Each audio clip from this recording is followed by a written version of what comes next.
আমাদের মুরব্বীরা বলেন, দিনে কিছু সময় হলেও সৎ লোকদের সঙ্গ লাভ করো, কিছু সময় হলেও নেককারদের মজলিসে বসো।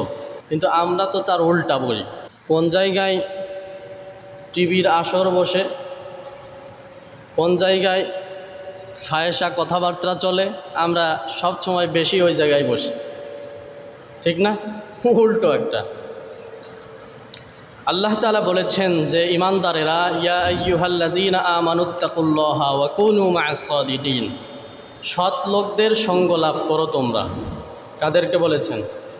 ঈমানদারদেরকে বলেছেন। এজন্য দিনে কিছু সময় হলেও একজন নেককার লোকের পাশে বসা, কিছু কথা শোনা। তো আল্লাহ তাআলা আমাদেরকে কোরআন এবং হাদিস থেকে কথা শোনার জন্য নেক মজলিসে বসার তৌফিক দিয়েছেন। এজন্য সকলে আরও একবার শুকরিয়া আদায় করি, বলি আলহামদুলিল্লাহ। দুইটা কাজ বেশি বেশি করা। কয়টা কাজ? দুইটা কাজ বেশি বেশি করা। এক নম্বর, নেককারদের পরিবেশে চলা। কাদের পরিবেশে? ওই যে কথা আছে, সৎসঙ্গে স্বর্গবাস আর অসৎসঙ্গে সর্বনাশ। কথাটা কিন্তু 100% সত্য। এজন্য যত সম্ভব নেককারদের সাথে চলাফেরা করা, তাহলে আস্তে আস্তে আমিও নেক বান্দা হিসেবে পরিগণিত হতে পারব। দুই নম্বর, আল্লাহ তাআলার শুকরিয়া আদায় বেশি বেশি করা। আল্লাহ তাআলার কি করা? আল্লাহর কাছে প্রিয় বাক্য কালিমাতুশ শুকুর, অর্থাৎ আলহামদুলিল্লাহ, এটা আল্লাহর কাছে প্রিয়। এজন্য আল্লাহ তাআলা বলেছেন, তোমরা আমার শুকরিয়া আদায় করো, যদি করো আমি খুশি হব। কে খুশি হবে? আল্লাহ খুশি হবে। আমার প্রশংসা করলে আমি খুশি হব এবং খুশি হয়ে নিয়ামত বাড়ায় দিব। সুবহানাল্লাহ। আর যদি শুকরিয়া আদায় না করো তো আল্লাহ তাআলার স্পষ্ট বাণী, সাবধান, যদি শুকরিয়া আদায় না করিস তাহলে শুনে রাখ, আমি আযাব দেব। কি দেব? আযাব দেব। এজন্য দুনিয়ায় আল্লাহ তাআলা আমাদেরকে পাঠিয়েছেন, আমরা তারই রাজি খুশি করার জন্য দুনিয়ায় আসছি, তাই না? এজন্য সবসময় একজনার প্রশংসা হবে, তিনি কে? দুনিয়ায় আমরা বিভিন্ন জায়গায় সময় নষ্ট করতে পারি। দুনিয়ায় বিভিন্ন জায়গায় কোন নেতার পিছনে গিয়া, ওই আমার নেতা, তোমার নেতা, হ্যান ত্যান, ইডা সিডা হয়ে একেবারে গলাটা ভেঙে যায় ভোটের সময় আসলে। অথচ এমনই আমরা মানুষ যে এই জবান দিয়ে আল্লাহর জিকির আমরা জপতে পারি না, আল্লাহর প্রশংসা আমরা করতে পারি না। এটা কি সত্য? এটা সত্য না? তো আল্লাহ তাআলা তো বলছে, ইয়া আইয়ুহাল্লাযীনা আমানু যকুরুল্লাহ যিকরান কাসীরা ওয়া সাব্বিহুহু বুকরাতাও ওয়া আসীলা।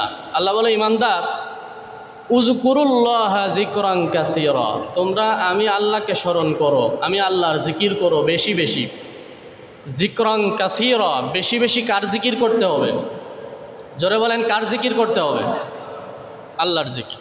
ওয়া সাব্বিহুহু বুকরাতাও ওয়া আসীলা, আল্লাহ বলে সকাল সন্ধ্যায় আমি আল্লাহর তাসবিহ পাঠ করো, আমি আল্লাহর পবিত্রতা বর্ণনা করো। এখান থেকে বুঝতে হবে আল্লাহ তাআলা বললেন সকাল সন্ধ্যা, তার মানে সকালে একটু করলাম, সন্ধ্যায় একটু করলাম, শেষ। এরকম নাকি? সকাল সন্ধ্যা দিয়ে আল্লাহ তাআলা উদ্দেশ্য করেছেন, মুফাসসিরিনে কেরাম বলেছেন, ওয়াসাব্বিহুহু বুকরাতাও ওয়া আসীলা, সকাল সন্ধ্যায় জিকির করার মানে হলো সকাল থেকে সন্ধ্যা, সন্ধ্যা থেকে সকাল, 24 ঘন্টা আল্লাহর স্মরণ করা। কার স্মরণ করা? চলতে ফিরতে সব সময় আলহামদুলিল্লাহ, সুবহানাল্লাহ, আল্লাহু আকবার, লা ইলাহা ইল্লাল্লাহ, সুবহানাল্লাহি ওয়া বিহামদিহি, সুবহানাল্লাহিল আযীম। এই জিকিরগুলো আল্লাহ তাআলার কাছে অনেক প্রিয়। অনেক কি প্রিয়। দুনিয়ার জমিনে বাবারে বাবা বলে ডাকলে বাবা খুশি হয়, আর বাবারে ডাকার সময় আমার হয়। যুবক ভাইয়েরা আছে, প্রেমিকার সাথে অনেক গল্প আলাপ, ঘন্টার পর ঘন্টা চলছে, ঠিক না? কিন্তু আল্লাহকে একবার এই জবান দিয়া, জবান তো দিয়েছেন আল্লাহ, জবান দিয়েছেন কে? এই জবান দিয়া একবার বলি না ইয়া আল্লাহ, এরম ডাক দিছি আমরা? বলেন তো 24 ঘন্টার ভিতরে এরকম একবার মায়া করে আল্লাহরে ডাক দিয়েছি? অথচ ইয়া আল্লাহ বললে আল্লাহ এত খুশি হয়। বান্দা যখন মোহাব্বতে জবান থেকে আল্লাহকে আল্লাহ বলে ডাক দেয়, তো আল্লাহ তাআলার কুদরতি অন্তরটা ঠান্ডা হয়ে যায়। আমার গোলাম আমাকে ডাক দিয়েছে, আল্লাহু আকবার বলেন। আমার গোলাম আমাকে ডাক দিয়েছে, আমাকে মোহাব্বত করে ডাক দিয়েছে, আল্লাহ খুশি হয়। আর আসমানের ফেরেশতাদেরকে ডাকে, এই ফেরেশতা শোন, তোদের আমি কোনো ব্যস্ততা দেই নাই। ফেরেশতাদের কোনো ব্যস্ততা আছে? ফেরেশতারে খানা খায়, রিজিক অন্বেষণ করে না, বিবি বাল বাচ্চা নাই, কোনো টেনশন নাই। আল্লাহ বলছে তোদের আমি কোনো টেনশন দেই নাই। কিন্তু তাকায় দেখ জমিনের মধ্যে আমার গোলামের কত পেরেশানি আমি আল্লাহ তাআলা দিয়েছি। আমার গোলাম রিজিকের অন্বেষণ করে সারাদিন, আমার গোলাম সন্তান লালন পালন করে, আমার গোলাম বিবাহ শাদী করে, খানা খায়, ঘুমায়, সব কিছু করার পরেও আমি আল্লাহকে মোহাব্বতের একটা ডাক দিয়েছে। ফেরেশতারা সাক্ষী থাক, আমি আল্লাহ বান্দার জীবনের সব গুনাহ মাফ করে দিলাম। সুবহানাল্লাহ, কি মোহাব্বতের আল্লাহ! এজন্য বলেন তো আল্লাহ, জোরে আওয়াজে বলেন ইয়া আল্লাহ। এরকম ডাক দিলে খুশি হয় কে? বাবারে বাবা বলে ডাক দিলে বাবা খুশি হয়।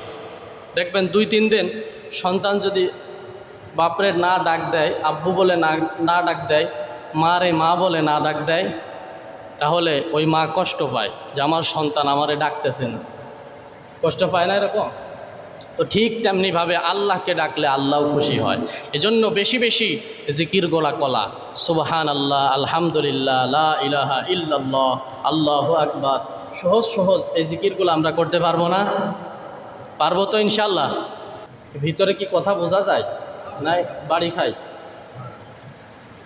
এজন্য একটু আওয়াজ দিয়ে কথা বলবেন।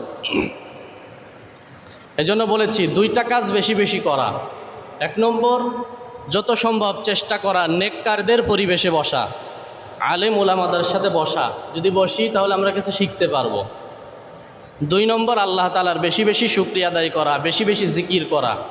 বেশি বেশি কি করা? জিকির করা। আল্লাহ তাআলা আমাদেরকে তৌফিক দান করুক, জোরে বলেন আমিন।